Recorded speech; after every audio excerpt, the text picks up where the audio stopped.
Chapitre 182. Discours à des bergers en présence de Zacharie le petit orphelin. Le 9 juin 1945. Pierre arrive seulement le matin suivant. Il est plus calme qu'au départ, car il n'a trouvé qu'un bon accueil à Capharnaüm et la ville débarrassée d'Élie et de Joachim. Ce doit être eux les auteurs du complot. J'ai en effet demandé à des amis quand ils sont partis, et j'ai compris qu'ils n'étaient plus revenus après avoir été chez Jean-Baptiste comme pénitents. Et je crois qu'ils ne reviendront pas de sitôt. Maintenant que j'ai dit qu'ils étaient présents à l'arrestation, cette arrestation de Jean-Baptiste provoque un grand émoi, et je m'appliquerai à le faire savoir même aux moustiques. C'est notre meilleure arme. J'ai également rencontré le pharisien Simon et... Mais s'il est tel qu'il m'a paru, il me semble bien disposé. Il m'a dit, en appuyant sur les mots, « Conseille au maître de ne pas longer le Jourdain par la vallée occidentale. L'autre côté est plus sûr. » Et il a ajouté, « Je ne t'ai pas vu, je ne t'ai pas parlé, rappelle-le-toi, et agis en conséquence pour mon bien, le tien et celui de tous. Dis au maître que je suis son ami. » Et il regardait en l'air comme s'il parlait au vent. Même quand ils agissent bien, ils sont toujours faux et je dirais, étranges pour ne pas encourir tes reproches. Cependant, je suis allé faire une petite visite au centurion. Comme cela, en lui demandant « Ton serviteur va bien ?» Comme il me l'a confirmé, j'ai ajouté « Heureusement, veille à le garder en bonne santé, car on cherche à faire tomber le maître dans un piège. Jean-Baptiste est déjà pris. » Le Romain a saisi au vol. L'homme est rusé. Il m'a répondu « Là où il y aura une enseigne romaine, ce sera une sauvegarde pour lui. Il y aura quelqu'un pour rappeler aux Juifs que sous les enseignes romaines, il n'est pas permis de comploter sans s'exposer à la mort ou à la galère. Ce sont des païens, mais je l'aurais embrassé. J'aime bien les gens qui comprennent et qui agissent. Nous pouvons donc y aller. » « Allons-y, mais tout cela n'était pas nécessaire, » dit Jésus. « Si, il le fallait, il le fallait. » Jésus prend congé de la famille qui lui a accordé l'hospitalité et aussi de son nouveau disciple à qui il doit avoir donné des instructions.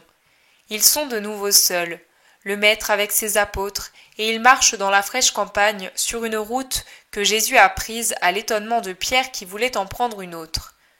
Cela nous éloigne du lac. Nous arriverons bien à temps pour ce que je dois faire. Les apôtres ne parlent plus et se dirigent vers un petit village, quelques maisons dispersées dans la campagne. Il y a un grand bruit de sonnailles de troupeaux qui montent vers les pâturages de montagne.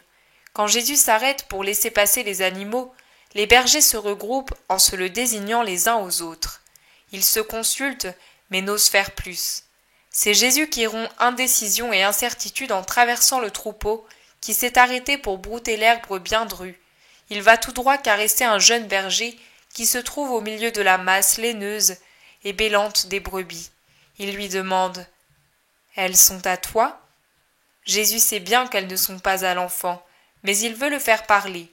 « Non, Seigneur, je suis avec eux, et les troupeaux appartiennent à plusieurs maîtres. Nous sommes réunis à cause des bandits. »« Comment t'appelles-tu ?»« Zacharie, fils d'Isaac. Mais mon père est mort, et je suis entré en service parce que nous sommes pauvres et que maman a 3 autres enfants plus petits que moi. »« Il y a longtemps qu'il est mort ?»« 3 ans, Seigneur, et je n'ai plus ri parce que maman pleure toujours et je n'ai plus personne pour me faire des caresses. Je suis l'aîné, et la mort de mon père a fait de moi un homme, alors que je n'étais qu'un enfant. Je ne dois pas pleurer, mais gagner ma vie. Mais c'est si difficile. » Les larmes coulent sur son petit visage trop sérieux pour son âge. Les bergers se sont approchés ainsi que les apôtres. C'est un îlot d'hommes dans un océan de brebis. « Tu n'es pas sans père, Zacharie. Tu as au ciel un Père saint qui t'aime toujours si tu es bon, et ton Père n'a pas cessé de t'aimer, parce qu'il est dans le sein d'Abraham. Tu dois le croire, et en raison de cette foi être toujours meilleur. » Jésus parle doucement et caresse l'enfant. Un berger ose demander « Tu es le Messie, n'est-ce pas ?»« Oui, je le suis.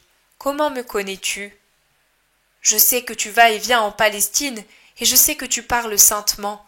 C'est à cela que je te reconnais. »« Vous allez loin ?»« Sur les hautes montagnes, les chaleurs arrivent, tu nous parleras? Là-haut, là où nous sommes, il n'y a que les vents qui nous parlent, et parfois le loup hurle et fait du carnage, comme pour le père de Zacharie. Nous avons désiré te voir pendant tout l'hiver, mais jamais nous ne t'avons trouvé. Venez à l'ombre de ce bosquet, je vais vous parler. Jésus s'y rend le premier, tenant par la main le jeune berger et caressant de l'autre main les brebis qui lèvent le museau en bêlant. Les bergers rassemblent le troupeau sous le taillis, et pendant que les brebis se couchent pour ruminer ou bien broutent et se frottent au tronc, Jésus parle. Vous avez dit, là-haut, là où nous sommes, il n'y a que le vent qui nous parle, et parfois le loup hurle et fait du carnage. Ce qui arrive là-haut arrive dans les cœurs par l'œuvre de Dieu, de l'homme et de Satan. Vous pouvez donc avoir là-haut ce que vous auriez partout. Avez-vous une connaissance suffisante de la loi pour connaître ces 10 commandements? Toi aussi, mon enfant? Dans ce cas, vous en savez assez. Si vous pratiquez avec fidélité ce que Dieu a indiqué par ses commandements, vous serez saints. Ne vous plaignez pas d'être loin du monde. Vous êtes ainsi préservés d'une grande corruption, et Dieu n'est pas loin de vous, mais plus proche dans cette solitude où sa voix parle par les vents qu'il a créés, par les plantes et les eaux, plus qu'au milieu des hommes. Ce troupeau vous enseigne une très grande vertu. Il est doux et obéissant, il se contente de peu, et il est reconnaissant pour ce qu'il a. Il sait aimer et reconnaître celui qui le soigne et l'aime. Faites de même en disant « Dieu est notre berger, et nous sommes ses brebis. » Son œil est sur nous, il nous protège et nous procure non ce qui est source de vice, mais ce qui est nécessaire à la vie. Gardez le loup loin de votre cœur. Les loups, ce sont les hommes mauvais, qui peut-être vous séduisent pour vous engager à commettre de mauvaises actions sur l'ordre de Satan. C'est aussi Satan lui-même qui vous incite au péché, pour vous déchiqueter. Soyez vigilants. Vous, les bergers, vous connaissez les habitudes du loup. Il est astucieux autant que les brebis sont simples et innocentes. Il s'approche sans bruit, après avoir observé d'en haut les habitudes du troupeau. Il se glisse entre les buissons, et pour ne pas attirer l'attention, il se tient immobile comme une pierre. Ne ressemble-t-il pas à une grosse masse arrondie au milieu de l'herbe? Mais ensuite, quand il est sûr que personne ne veille, il bondit et saisit l'agneau entre ses crocs. C'est ainsi qu'agit Satan. Il vous surveille pour connaître vos points faibles. Il rôde autour de vous. Il paraît inoffensif et absent, tourné dans une autre direction, alors qu'il vous tient à l'œil, puis bondit à l'improviste pour vous entraîner dans le péché, et il y parvient parfois. Mais vous avez auprès de vous un médecin et un ami compatissant, Dieu est votre ange gardien. Si vous êtes blessé, si vous êtes tombé malade, ne vous éloignez pas d'eux comme le fait un chien devenu enragé. Au contraire, criez-leur en pleurant « À l'aide !» Dieu pardonne à celui qui se repent, et votre ange gardien est tout disposé à supplier Dieu pour vous et avec vous. Aimez-vous, et aimez ce jeune garçon. Chacun de vous doit se sentir un peu père de l'orphelin. Que la présence d'un enfant parmi vous modère tous vos actes par le frein saint du respect de l'enfant. Que votre présence à ses côtés supplée ce que la mort lui a enlevé. Il faut aimer son prochain. Cet enfant est le prochain que Dieu vous confie d'une manière toute spéciale. Rendez-le par votre éducation bon et croyant, honnête et sans vice. Il vaut bien plus que l'une de ses brebis. Maintenant, si vous prenez soin d'elles parce qu'elles appartiennent au Maître qui vous punirait si vous les laissiez périr, combien plus vous devez prendre soin de cette âme que Dieu vous confie en son nom et au nom de son Père mort. Sa condition d'orphelin est bien triste. Ne la lui rendez pas plus difficile.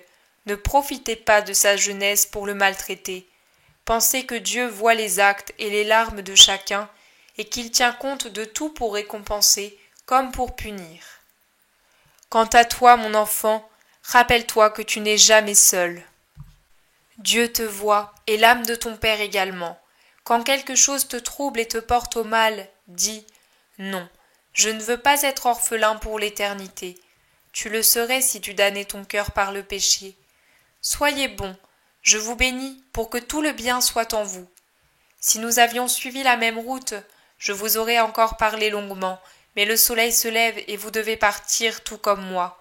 Vous, pour mettre les brebis à l'abri de l'ardeur du soleil, moi, pour arracher des cœurs à une autre ardeur plus redoutable.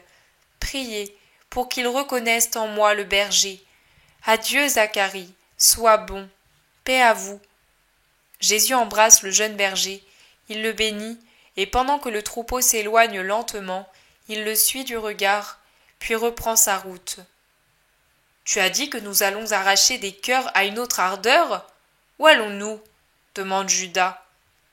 Pour l'instant, à cet endroit plus ombragé où il y a un ruisseau. Nous déjeunerons là, et ensuite, vous saurez où nous nous rendons.